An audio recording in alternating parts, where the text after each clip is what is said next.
বাংলাদেশ ও কলকাতার যৌথ প্রযোজনায় সিনেমা নির্মাণের ইতিহাস অনেক দিনের। তবে যৌথ সিনেমা নির্মাণে নানা অনিয়মের অভিযোগ শোনা যায় গত কয়েক বছর ধরে। এই অনিয়ম ঠেকাতে কঠোর অবস্থানে যায় বাংলাদেশ চলচ্চিত্র শিল্পী সমিতির নবনির্বাচিত নেতৃবৃন্দরা।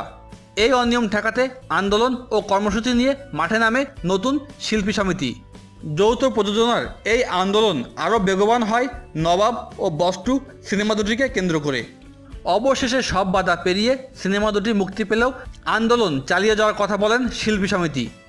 অবশেষে তথ্য মন্ত্রণালয়ে চলচ্চিত্র শিল্পী পরিবারের সদস্যদের সাথে এক বৈঠকে যৌথ প্রযোজনার ব্যাপারে সিদ্ধান্ত দিয়েছে সরকার। নতুন নীতিমালা না হওয়া পর্যন্ত যৌথ প্রযোজনার সিনেমা বন্ধ রাখার সিদ্ধান্ত নিয়েছে তথ্য মন্ত্রণালয়।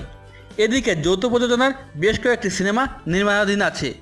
মন্ত্রণালয়ের এমন সিদ্ধান্তে অনিশ্চয়তার মুখে এই সিনেমাগুলো। এর মধ্যে আছে শাকিব খানের নতুন সিনেমা। নতুন একটি ছবির শুটিংয়ের জন্য শাকিব খান এখন কলকাতায়। নাম ঠিক না হওয়া রাজীব বিশ্বাস পরিচালিত এই সিনেমা আগামী ঈদে মুক্তি পাওয়ার কথা। সিনেমায় শাকিবের বিপরীতে আছেন নুসরাত জাহান ও সায়ন্তিকা। শাকিবের আরও একটি মুভি চালবাজ। এই সিনেমার মুখ্য চরিত্রে রয়েছেন শাকিব খান ও শ্রাবন্তী। এদিকে জাজের নতুন ছবি নূরজাহানের কাজও চলছে। মিম ও ফেরদৌস অভিনীত সৃজিত মুখার্জির ইয়েতির অভিযান আরও একটি যৌথ প্রযোজনার ছবি। এই ছবিটির শুটিং সম্প্রতি শেষ হলো। এই সিনেমার ভবিষ্যতও পড়েছে হুমকির মুখে। বাংলাদেশ ও ভারতের এক ঝাঁক তারকা নিয়ে জাজের সিনেমা উল্টোপাল্টা। সিনেমাটির শুটিং এখনও শুরু হয়নি।